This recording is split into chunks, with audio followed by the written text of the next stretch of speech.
ప్రతి ఒక్కరూ యోగాను నిత్యం ప్రాక్టీస్ చేయడం వల్ల మానసిక ఒత్తిడిని అధిగమించడంతో పాటు ఫిట్నెస్ మెరుగుపడుతుందని ఎమ్మెల్యే ఆరణి శ్రీనివాసులు అన్నారు. ఆరోగ్యం కోసం ప్రతి ఒక్కరూ రోజు గంట సమయం వ్యాయామం కోసం వెచ్చించాలని కోరారు.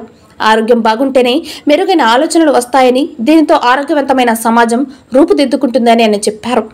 యోగా అంతర్జాతీయ దినోత్సవంపై అవగాహన ర్యాలీని ఎమ్మెల్యే ఆరణి శ్రీనివాసులు ప్రారంభించారు.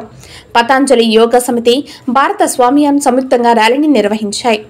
ఇందులో భాగంగా ప్రకాశం మున్సిపల్ పార్కులో యోగా నిర్వహణ జరిగింది.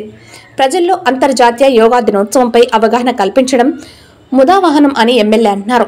ఈ కార్యక్రమంలో పతాంజలి యోగా సమాజం ప్రతినిధి కైలాస్ సింగ్ రాజ్, పురోహిత్, జగన్నాథం, ఓటేరు కృష్ణ, యోగా గురువులు ప్రభాకర్, తంగరాజులు, రాధిక, ఉమా తదితరులు పాల్గొన్నారు. ఆరణి శ్రీనివాసులు ప్రతి ఒక్కరూ యోగాను నిత్యం ప్రాక్టీస్ చేయటం వల్ల మానసిక ఒత్తిడిని అధిగమించడంతో పాటు ఫిట్నెస్ మెరుగుపడుతుందని చెప్పారు. ఆరోగ్యం కోసం ప్రతి ఒక్కరూ రోజు గంట సమయం వ్యాయామం కోసం వెచ్చించాలని కోరారు. ఆరోగ్యం బాగుంటేనే మెరుగైన ఆలోచనలు వస్తాయని, దీనితో ఆరోగ్యవంతమైన సమాజం రూపుదిద్దుకుంటుందని ఆయన తెలిపారు. యోగా చేస్తా ఉంటే శరీరంలో ఉండే ప్రతి అవయవం కూడా కదులుతాయి, కదలికలు వస్తాయి. ఆ కదలికలతో బ్రెయిన్ కానీ మెదడుకు కానీ మంచి మంచి ఆలోచనలు రావడం, మన దినచర్య సక్రమంగా జరగడం, ఇది చాలా మంచి కార్యక్రమం.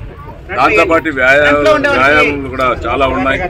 డైలీ ఉదయం లేచి వాకింగ్ చేయడం, సైక్లింగ్ చేయడం, స్కేటింగ్ చేయడం, క్రికెట్, హాకీ, బ్యాడ్మింటన్, ఎన్నో రకరకాల బాడీకి సహకరించే కార్యక్రమాలు, వ్యాయామ కార్యక్రమాలు ఉన్నాయి. అవన్నిటిని కూడా ప్రతి ఒక్కరు కూడా రోజుకు గంట సేపు దీనికి కూడా స్పెండ్ చేసి మన ఆరోగ్యాన్ని జాగ్రత్తగా కాపాడుకోవాలని కోరుకుంటూ, ఈ యోగా గురువులందరికీ కూడా తిరుపతి పట్టణంలో ఇందాకనే గురువులు చెప్పడం జరిగింది. తిరుపతిలో ఆధ్యాత్మిక కేంద్రం. ఈ కేంద్రంలో ప్రతి ఒక్కరు కూడా భగవంతుడి ఆశీస్సులతో అందరూ కూడా ఆయురారోగ్యాలతో ఉండి ప్రతినిత్యం దేవుడిని ప్రార్థించుకుంటూ నమో వెంకటేశాయ అని చెప్పి ప్రార్థన చేసుకుంటూ